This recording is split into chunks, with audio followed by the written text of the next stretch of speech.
gente, tudo bem? Meu nome é Isadora, ou Dodoca para os íntimos, e hoje eu vim mostrar pra vocês o que eu li no mês de fevereiro, tá? Eu consegui ler bastante coisa esse mês, porque teve carnaval, né, gente? Eu ainda, né, aqui no Brasil, o ano só começa depois do carnaval, então eu ainda tava naquele ritmo de férias, naquele ritmo tranquilo. Então, assim, aproveitei e li muito, tá? Então, assim, não é um número normal para um mês, assim, que eu esteja, né, trabalhando normal, porém, eu tendo a aproveitar esses momentos. Então, vamos lá. O primeiro livro que eu li para um clube do livro em que eu e uns amigos, né, estamos fazendo parte. Porém, esse livro, acredito que não agradou todo mundo. Ainda não tivemos o encontro porque a galera não tá nem conseguindo ler o livro, porque ele é meio calhamaço. E é esse aqui, A Idiota, da Elif Batuman. Cara, gente, eu gostei muito desse livro, muito. Eu tive uma relação muito afetuosa com esse livro, porque aqui a personagem principal, que é a Celine, ela tá acabando de entrar na universidade e ela tá vendo ainda o que ela quer estudar. Ela tá estudando, na verdade, ela tá estudando bastante sobre linguística, literatura, e para quem fez letras vai se identificar muito aqui com as matérias que ela tá tendo, né, as reflexões que ela tá fazendo. Mas assim, não é um livro para todo mundo. Com certeza não é um livro para todo mundo. É um livro muito introspectivo. Ele é assim, não é diário, mas ele é como se fosse, né? Porque são entradas ali em primeira pessoa da vida da Celine, e vai falar um pouco sobre isso, né, gente? A juventude, as descobertas, tudo que tem nessa fase, né, nessa época da nossa vida, quando entrando na faculdade. E nossa, eu achei esse livro tão assim gostoso, sabe? Estar na vida da personagem. Mas é isso, não é um livro que tenha acontecimentos, grandes acontecimentos. Ele não tem, né? Ele é um livro focado na personagem, no seu interior, no seu desenvolvimento como ser humano, né? E como menina, mulher ali. Eu sei, eu fiquei muito animada em saber que isso aqui vai virar uma trilogia. Então, eu achei que esse livro por si só, ele se sustenta, né? Ele não precisa de mais para ser entendido, mas para pessoas como eu que gostaram do livro, eu achei bem legal que seja uma trilogia. Nós vamos ter mais aí dessa personagem, né, das suas descobertas, talvez outras fases da vida dela. Tô muito ansiosa. Eu sei que o segundo acabou de sair. Eu ainda não comprei porque ele tá bastante caro. Esse aqui também é bem caro, né? Tá custando quase 100 reais esse livro. E porque ele é muito grande. Então eu não comprei ainda o segundo livro, e o terceiro eu acredito que vai sair só daqui a um tempo, porque acabou de lançar o segundo. Mas estou ansiosa, estou querendo muito continuar essa trilogia e gostei muito desse livro aqui. Mas se for ler, já deixo aqui que não é um livro para todo mundo, é um livro mais devagar, para quem está acostumado com livros com muitos acontecimentos, beleza? Aí depois eu li um livro bem curtinho, que foi esse aqui, Macabeia, da Conceição Evaristo. Na verdade, Macabeia Flor de Mulungu, que chama. Então, é um livro que vai reimaginar um pouco a personagem Macabeia da Clarice, né? Mas eu acho que é uma reimaginação dentro do campo de sentido possível que a Clarice criou ali, né? Então, assim, não é como se fosse uma coisa totalmente nova, né? Uma nova, tipo, não é como se fosse uma anacronia ou uma coisa muito fora da casinha pensar. Não, o que eu quero dizer é que faz sentido essa visão da Macabeia, né, da personagem de A Hora da Estrela, da Clarice Lispector, pela Conceição Evaristo. Então, é um livro muito curtinho, gente. Ele tem 39 páginas, não sei nem se pode ser considerado um livro ou um conto, né? Mas, e ele é muito bonito, né? Ele é todo ilustrado. Ele tem uma página é texto, outra página é ilustração. Tá vendo? A ilustradora é a Luciana Nabuco. Aqui tem a foto, né, da Conceição e da ilustradora. Achei as ilustrações bem bonitas, essa ilustração da capa, né, é muito bonita. E é isso, assim, eu não quero falar muita coisa, gente, porque é um livro muito curtinho, então... mas deixo aqui minha recomendação. Achei bem interessante essa leitura que a Conceição fez da Clarice. E recomendo quem gosta de Clarice, né? E acho que é um livro que precisa dessa referência, tá? Precisa ter essa referência de quem é a Macabeia, do livro e tal. Tem que conhecer um pouco da história primária. Mas é isso, tá aqui. Depois eu li, que já tava pra ler há muito tempo, né, gente? Esse livro ficou muito famoso e eu ainda não tinha lido. A Cabeça do Santo, da Socorro Acioli. Esse livro aqui, ó, até saiu aqui, ele é uma jacket, né? E aqui dentro tem uma imagem, tá vendo? Do ecossistema, né? Da região. E, nossa, esse livro, eu pirei, gente. Esse livro aqui é como o Abalusa aqui atrás diz, né? Ele é uma ideia roubada dos melhores sonhos do Gabriel Garcia Marques. Se eu imaginasse assim, o Gabriel Garcia Marques fala da realidade latino-americana, mas se fosse botar uma lupa e falar, vamos falar agora da realidade brasileira, seria isso aqui. O Realismo Mágico, do Gabriel Garcia Marques, se tivesse sido feito no Brasil, seria esse livro aqui.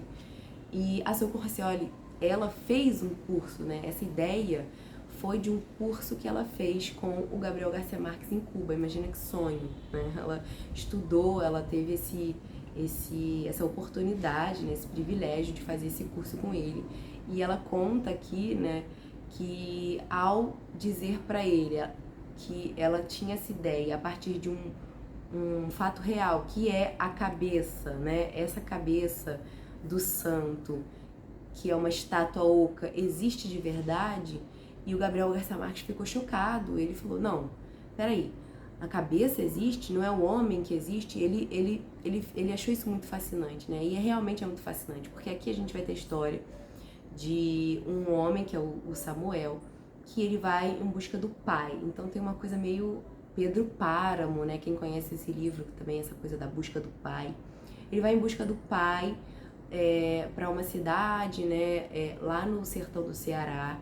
E nessa cidade ele busca abrigo numa cabeça de Santo Antônio Oca, que tá caída lá na cidade. Foi meio que a ruína da cidade, né? A cidade ia ter uma grande estátua de Santo Antônio, essa cabeça não conseguiu ser colocada no lugar e aí aquilo arruinou a cidade.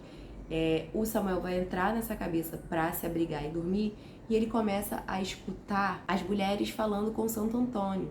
Então ele escuta as preces, né? Santo Antônio, o santo casamenteiro, então as mulheres rezavam para os homens que elas amavam, para amarem ela de volta, rezavam para achar marido. E o Samuel vai escutar e ele, como bom malandro, resolve tentar usar isso para tirar dinheiro do povo da cidade.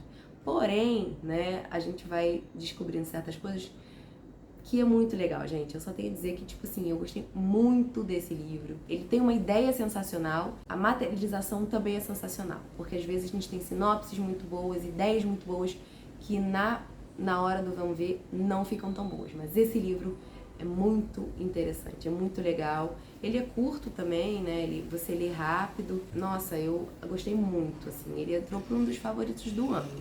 Já tô dando um spoiler aqui do final do ano, mas com certeza entrou. Recomendo muito que vocês leiam, quem ainda não conhece, A Cabeça do Santo. Depois de A Cabeça do Santo, eu li o Trilogia de Copenhague, da Tove Ditlevsen. Esse livro aqui, ele é a vida da Tove, né, que foi uma das maiores escritoras dinamarquesas da história do país. E a vida, né, são 3 livros compilados em Infância, Juventude e Dependência. Então, vai contar sobre a infância dela ali, de uma família pobre, classe trabalhadora bastante, enfim, precarizada na Dinamarca. Depois a juventude, que já é ali a partir dos 13 anos, eu acho, porque a ideia de infância é muito curta há alguns anos, né, algum tempo atrás a ideia de infância era muito curta, e a Tove demonstra isso aqui, né, que você terminava um certo número de anos ali e você já começava a trabalhar. Então ela começou a trabalhar ali, assim, uns 12, 13 anos, e mostrava um pouco dessa questão de classe.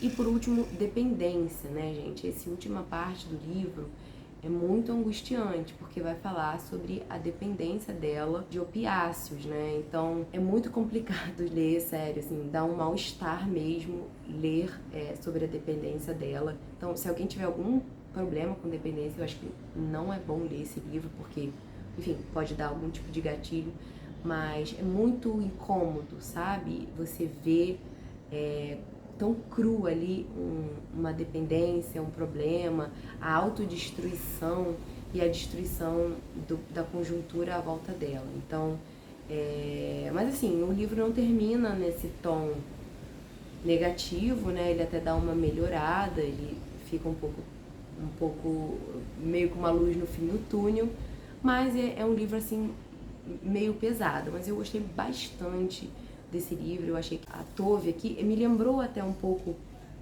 O Idiota. É claro que esse aqui não é um livro de ficção como O Idiota mas ele me lembrou um pouco nessa questão de agruras, né, de uma menina que está crescendo ali. É claro que são contextos muito diferentes, mas também pensar isso, né, um pouco a experiência de ser uma menina é um pouco universal, a gente passa por muitas dessas coisas, né, a descoberta a autodescoberta, a descoberta de várias coisas.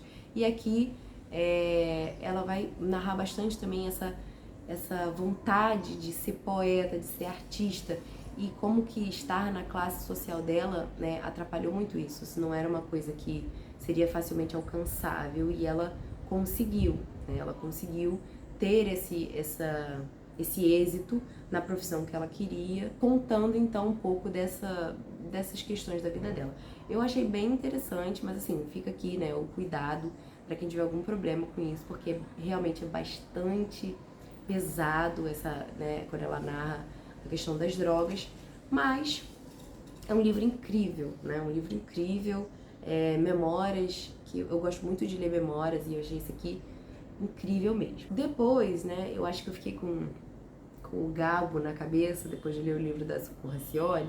Eu li esse livro aqui, Duas Solidões, um diálogo sobre o romance na América Latina, que é um diálogo entre o Gabriel Garcia Marques e o Mário Vargas Llosa sobre o romance na América Latina, né? Então, eles falam bastante sobre literatura, o que estava acontecendo à época, né? O Gabo, ele ainda não tinha estourado no sucesso que ele tinha, e o Mário Vargas Llosa já era muito bem sucedido. Então, era essa conversa, né, um pouco entre os dois, entre duas faces, mas o Gabo, né, ele tinha escrito 100 Anos de Solidão, ele estava começando a fazer muito sucesso, mas ainda não era no nível que o Vargas Llosa estava. Então, é muito interessante, né, ver esses dois escritores. Eu gosto bastante dessa ideia de escritores falando sobre o ofício e sobre a escrita, porque eu acho muito rico, principalmente se você quer ser escritor, se você pretende escrever alguma coisa um dia, eu recomendo que você leia esse livro aqui, né? Eu achei bastante rico. Se um dia eu for tentar escrever um livro, com certeza eu vou voltar aqui as partes que eu marquei e vou beber novamente dessa fonte, que eu acho tão importante para ainda mais a gente que está fazendo literatura na América Latina também. Depois eu li O Dono do Morro, O Homem e a Batalha pelo Rio, do Misha Glenn. Gente, esse livro é um acontecimento. Esse livro é um acontecimento, é um livro-reportagem que fala sobre a história do Antônio Francisco Bonfim Lopes, que foi o traficante NEM da Rocinha, né? Quem mora no Rio de Janeiro, com certeza conhece a Rocinha, já ouviu falar do NEM. porque ele foi um nome muito grande, né, de uma organização criminosa específica que atuava na Rocinha. E a Rocinha, se eu não me engano, posso estar enganado, mas eu já ouvi dizer que a Rocinha é a maior favela da América Latina. Então, é muita gente ali, né? É muita coisa acontecendo e ele tinha um comando absoluto daquele território.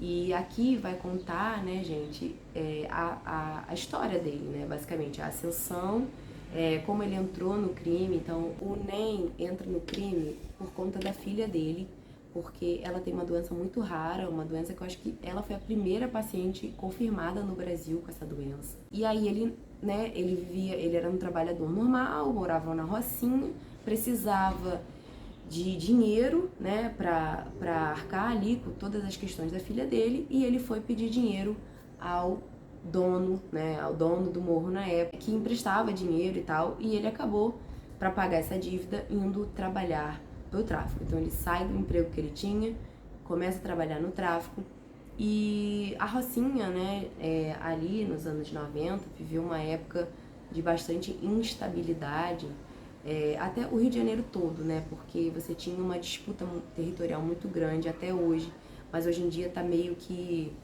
muito tomado por uma facção específica, mas nessa época existia muito ebulição de guerras de facções. Então, vai falar um pouco sobre isso aqui e o contexto, né, de ascensão dele, mas é incrível.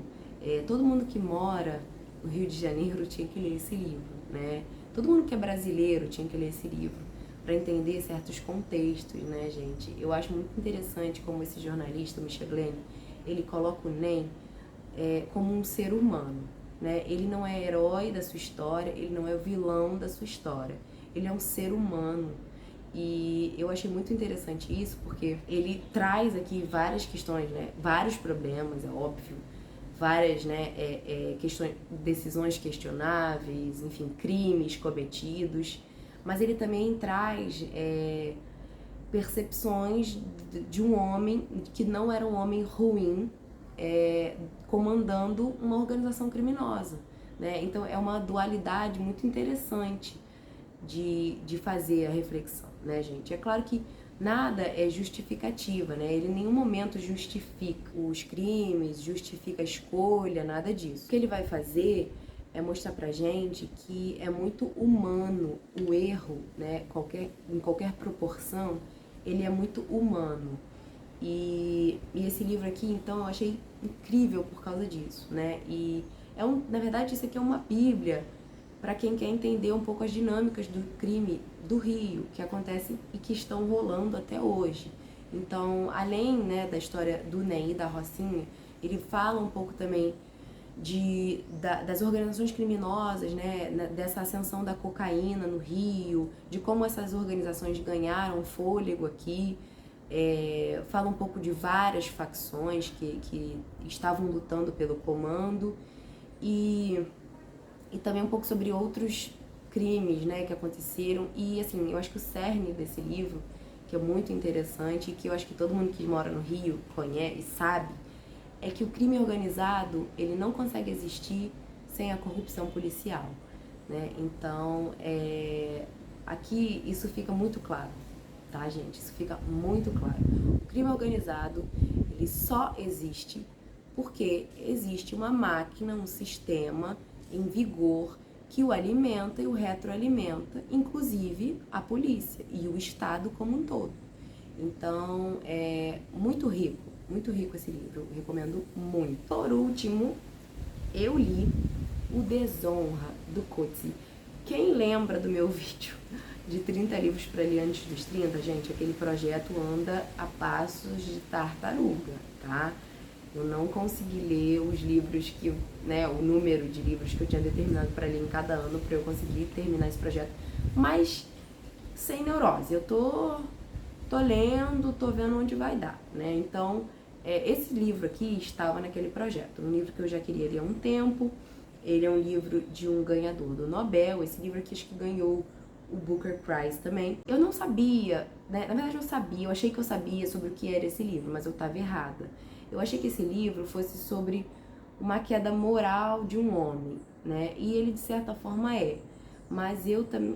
o principal assunto desse livro é violência sexual. Então, também teria cuidado aí, né, na hora de ler, porque ele fala bastante sobre esse tema, ele toca bastante nesses assuntos e pode ser pesado para algumas pessoas, né? Mas aqui a gente está falando de violências cometidas num contexto muito específico, que é na África do Sul, nos anos depois da abolição, né, do apartheid, e como ainda existia essa instabilidade racial, essa violência, né, exercida em prol do ódio ali, né, que se instalou. Né? É óbvio que quando você instala uma prática de governo de segregação, o ódio também vai se instalar, tanto de um lado quanto do outro. E esse livro, ele fala um pouco sobre isso. Eu tive algumas dúvidas, né, lendo esse livro. Assim, eu não sei se eu gostei dele, tá? Eu não sei se eu de fato gostei, mas eu tive algumas dúvidas principalmente em relação ao que diz respeito ao comportamento do personagem masculino principal, né? A gente vai seguir um homem, enfim, perdeu o emprego dele na universidade que ele lecionava por conta de uma situação ambígua de consentimento com uma aluna, tá? Pra mim, ficou muito ambígua a situação. Mas, assim, o tratamento no livro, pra mim, é um pouco confuso, porque não parece que ele vê a situação como ambígua. Mas no livro tá escrito que mas no livro tá dito que é ambíguo. Então, não sei. E depois que ele, enfim, perde esse emprego, ele vai morar com a filha, que mora no campo, numa cidade afastada na África do Sul. E aí vão acontecer outras coisas. É isso, assim, eu fiquei um pouco... Eu não sei, eu tive sentimentos muito confusos em relação a esse livro.